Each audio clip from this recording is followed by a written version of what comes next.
YouTube is now Olympus Reptiles, and like almost every year, we always end up with an egg pulling video. Well, this is going to be an egg pulling video. We're going to be pulling it from our blackhead. I want to say this might be the first time she's had eggs for us. And she was bred to the blackhead mystic potion, or sorry, blackhead mystic yellow belly or spectre. We believe to be yellow belly. We were hoping for spectre. We're pretty sure it's actually yellow belly. So obviously when they get to this point, we don't do much with the cage. It's a little bit meh.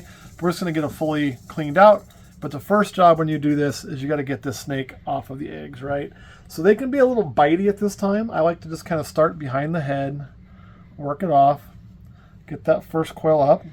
Again, try not to stick your fingers in front of their face. And just be consistent.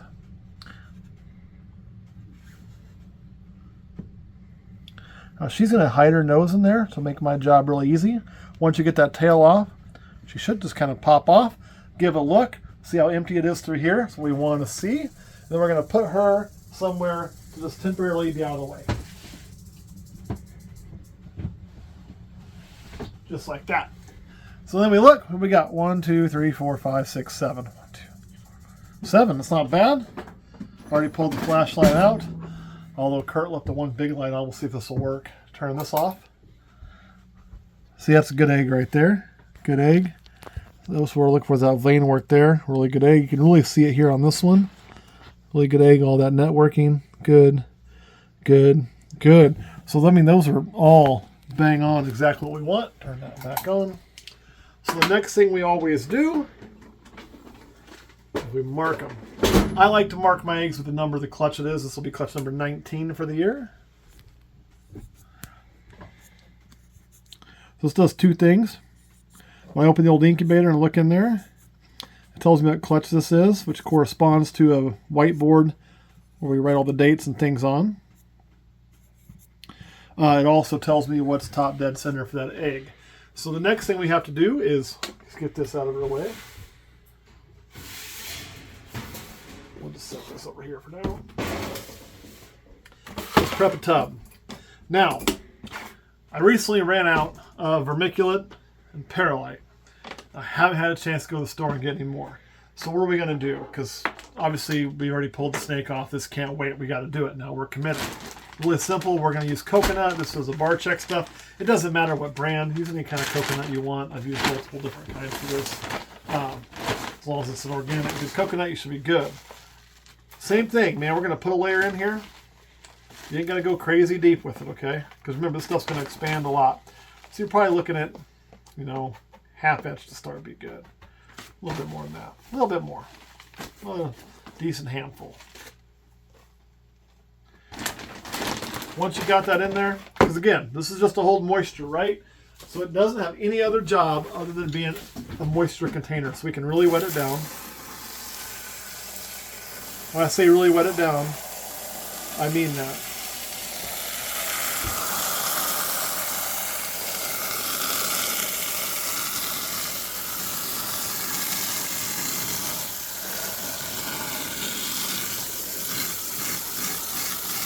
A lot of water. See how we're doing. I want to stir this up, make sure all that coconut's soaking up that good water.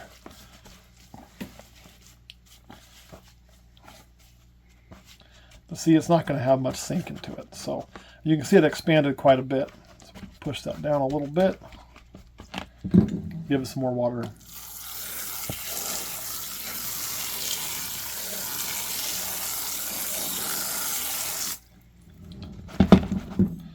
Oh, that's looking pretty good now. Now, I probably went overboard. Here's a litmus test. When you drop this guy in, don't just set it there. Like that looks like it'd be great. Push on it. Because it's going to have weight on it for a while. I'm getting a little bit of moisture on my hand doing that. See that? A little bit of water. Then, and a bunch of caution, I'm going to take a little bit of this out. How are we going to do that? Just going to dump it in the trash. You can dump it in the sink. This trash got a lot of coconut in there to absorb some of this anyway. So just dump a little bit of what's hanging on top out there. Let that kind of redistribute. You can see there's still a lot of water in there. But now, when I push, I'd really have to push super hard. So we are good now. That's going to hold those eggs perfect. So next step, just pick these bad boys up, transform right into here.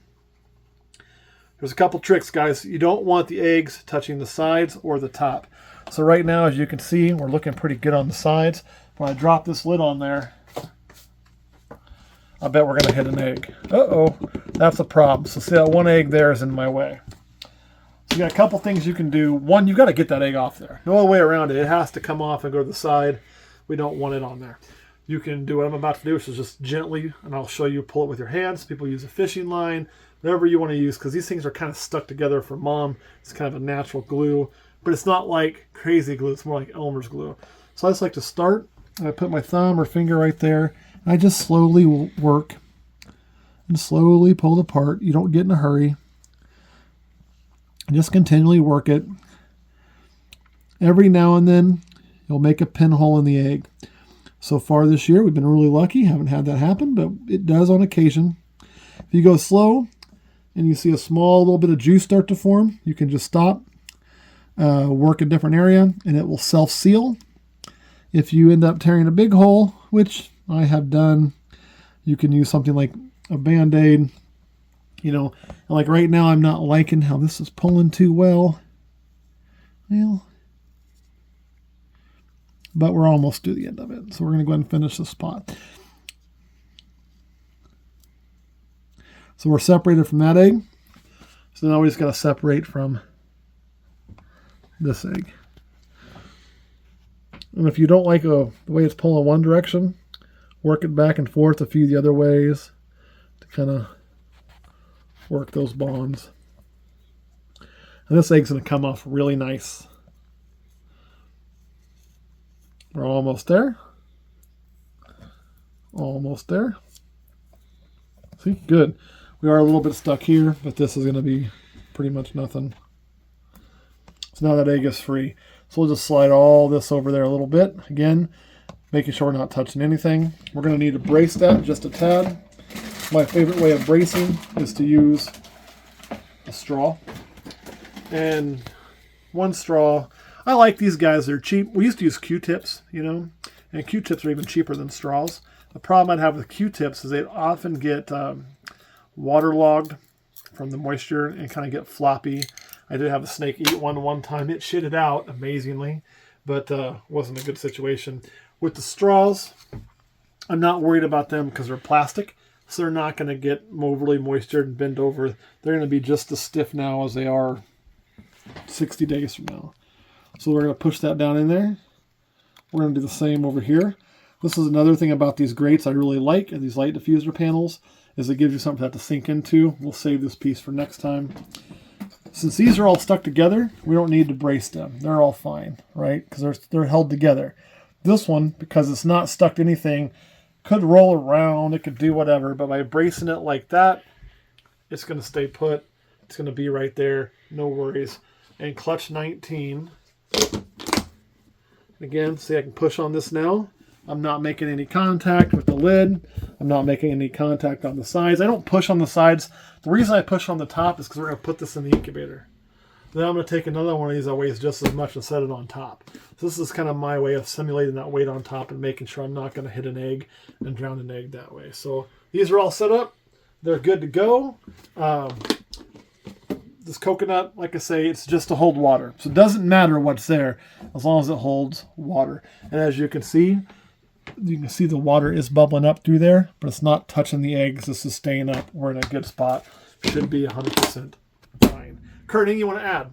Nope. What do you think? Will we be able to hatch eggs on coconut? Yeah, haven't we? No. Okay. This is like the third or fourth clutch I put on them. Okay. But the rest of them just haven't got to hatch time yet. It should hatch fine because, again, the what's in the bottom is irrelevant as long as it holds the right amount of moisture. The goal in incubation, right? 88 to 90 degrees, 99% or higher humidity while the eggs stay dry. This box will do that. That'll help hold temperature. It'll help hold the moisture. It'll help hold everything. Everything should be great. Don't want these things airtight. This is not an airtight container. You don't need to go popping a bunch of holes in these fucking things. When you do that, you're just going to let your moisture out, have a harder time with humidity. So don't do that. Don't use the ones with the special lip that are airtight, because then you're fighting that. This is not an airtight lid. Look, not an airtight lid. There is enough air in these. Trust me, these snakes can hatch and be in there until I let them shed out if I want. We don't usually do that, but they can. So all good there. All good. Crane, you want to add? Nope. All right, guys, that's all I got. Thanks for watching. I'm going to put these in the cooker after we talk about them on Patreon, and I will see you next time.